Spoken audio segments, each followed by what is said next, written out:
Magsusumbong ako sa DTI! Hindi nyo ba alam? The customer is always right! Pare, easy lang. Baka maayos pa natin to. Ano ba problema? E paano yung tindera ninyo eh? Ako pagbentahan. Magbabayad naman ako, may pera naman ako. Oh, gusto ko lang naman isukat. Paano ako maliit sa akin?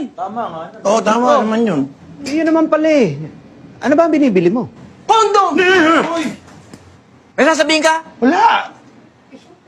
Magsara na kayo! Magsusumbong ako sa DTI! Hindi nyo ba alam? The customer is always right! Pare, easy lang. Baka maayos pa natin to. Ano ba problema? E paano yung tindera ninyo eh? Ako pagbentahan. Magbabayad naman ako, may pera naman ako. Oh, gusto ko lang naman isukat. Paano ako maliit sa akin? Oo, tama naman yun.